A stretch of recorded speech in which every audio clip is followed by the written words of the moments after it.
Welcome back after the break. और अब कोई मज़ेदार सेगमेंट होने वाला है जिसको आप देखकर काफ़ी आपको अच्छा महसूस होगा। रक्स के हवाले से बात करेंगे क्योंकि रक्स सिर्फ एक फ़न नहीं है, ये मोहब्बत है, अमन है, हम आहंगी की ज़बान भी है। असफंद यार खटक एक कहते रकास हैं जो मारूफ पश्तो शायर खुशहाल खान खटक के घराने से ताल्लुक़ रखते हैं। और असफंद यार साहब ने फ़न रक्स को अमन का पैगाम बनाने के लिए अफ़गान पश्तो खटक डांस और क्लासिकल कैथक डांस को मिलाकर एक नया और मुनफरिद इम्तजाज तख्लीक किया जिसे वो हटक कैथक कहते हैं।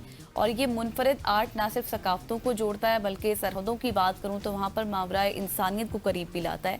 और असफंद यार सिर्फ फ़नकार नहीं है बल्कि एक समाजी कारकुन भी हैं जो कि अक़वाम मुत्तहिदा के सस्टेनेबल डेवलपमेंट गोल्स SDGs खुसूसन मौसमियाती तब्दीली के हवाले से भी काम कर रहे हैं, उनके मसलों को भी उजागर करते हैं ताकि फ़न और समाजी शऊर को मिलकर आगे लेकर जाया जा सके। बिल्कुल ऐसी असफंद हमारे साथ मौजूद है। हम बगैर वक्त ज़ाया किए उनकी तरफ चलेंगे। Sir thank you so much for joining us. हमारे पास आए यकीनी तौर पे आज एक नेक्स्ट लेवल की वाइब आ रही है। जिस तरह आपका कॉस्ट्यूम है माशाल्लाह से और सारी आप अपनी चीज़ें यहाँ पे लेके आए। जिस तरह गज़ल ने बात की है अफ़गान पश्तो शायर के घर में आपका पैदा होना, फिर उनकी 12वीं नस्ल है गालिबन आपकी, लेकिन ये जो खटक कथक डांस है इसका कहाँ पे आपको ख्याल आया कि अब मुझे इसको इंट्रोड्यूस करना चाहिए, इसका आगाज़ करना चाहिए?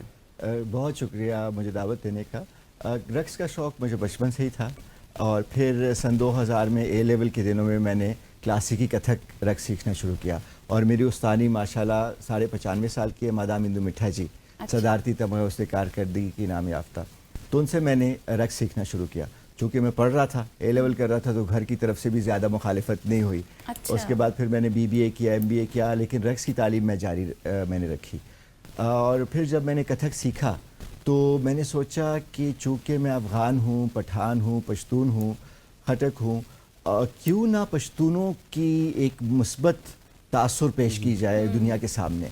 तो फिर मैंने ऐसे किया कि खटक और कथक की आमेज़श बनाई। इसमें कथक रक्स के घुंघरू भी होते हैं जो कि एक साज़ है जिसको हम ताल के साथ मिलाते हैं, और इसमें जो खटक रक्स की तलवारें भी हैं जो कि इस्तिआरा हैं ताकत का। और आजकल की ताकत जो है वो IT है, आर्टिफिशियल इंटेलिजेंस है, और इसमें जो सुर्ख रुमाल हैं वो तो अमन और मोहब्बत का पैगाम है।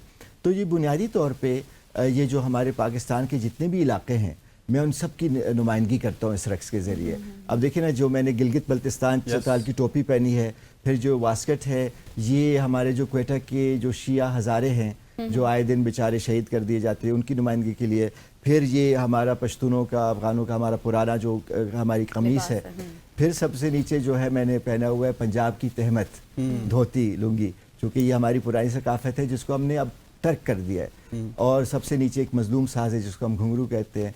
तो ये जो भी हमारी सकाफ़त है, मैंने अपनी सकाफ़त के अलावा, पाकिस्तान के ख़ित्ते के अलावा मैंने किसी और इलाके का कुछ नहीं पहना हुआ, लेकिन यही चीज़ है जिसको हमने तर्क किया है। तो रक्स एक ऐसा एक रास्ता है जिसके ज़रिए हम अपनी पुरानी शायरी, पुरानी मौसीकी, पुराना लिबास और जो वो इनकलाबी सोच है हमारे शोरा की जो कि हक़ की है और अमन की है और प्यार की है, उसके मैं वापस लाना चाह रहा हूँ। बिल्कुल आपने दुरुस्त फरमाया कि ये जो फ़न रक्स है ना, बहुत सी कौमों और सकाफ़तों के दरमियान जो फासला हम देखते हैं पैदा हो गया उसको कम करता है।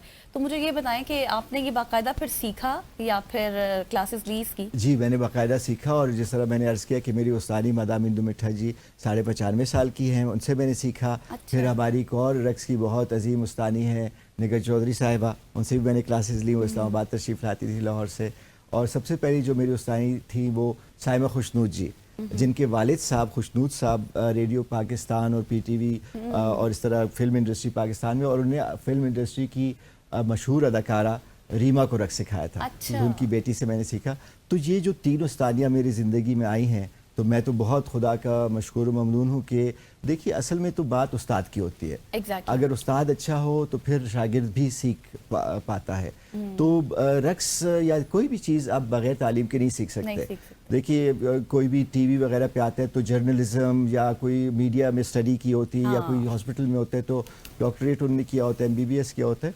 तो रक्स में क्यों हम लोग कोताही करते हैं फिर कि हम चाहते हैं कि बस हम एक आइटम सॉन्ग सीख लें या एक महीने में तनकीद का निशाना। हालांकि सबसे अहम दुनिया में वो रक्स है। चूँकि रक्स है क्या? रक्स हरकत है, मूवमेंट है, और इसी मूवमेंट में हम सब हैं। इस वक्त बैठे बैठे भी हम मूवमेंट में हैं।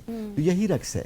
رقص کا واحیاتی کے ساتھ، بےہودگی کے ساتھ اور یعنی کے ساتھ کوئی تعلق نہیں ہے. بالکل. چونکہ رقص دیکھیے مولانا رومی فرماتے ہیں کہ کائنات کا ہر ذرہ حرکت میں ہے اور یہی حرکت رقص ہے. دیکھیے اگر کائنات خود ہے وہ بھی پھیلتا جا رہا ہے، اور اگر خود بھی رقص میں ہے. کائنات خود بھی رقص میں، اور جو سب مدار سے کے گرد چھوٹا ذرہ ہے ایٹم، اس کے اندر الیکٹران، سائنس نے تو ثابت کر لیا کہ گردش میں ہیں، لیکن جو نیوکلیس کے اندر نیوٹرون اور پروٹونز ہیں وہ بھی سائنس کہتی ہے کہ وہ بھی حرکت میں ہیں.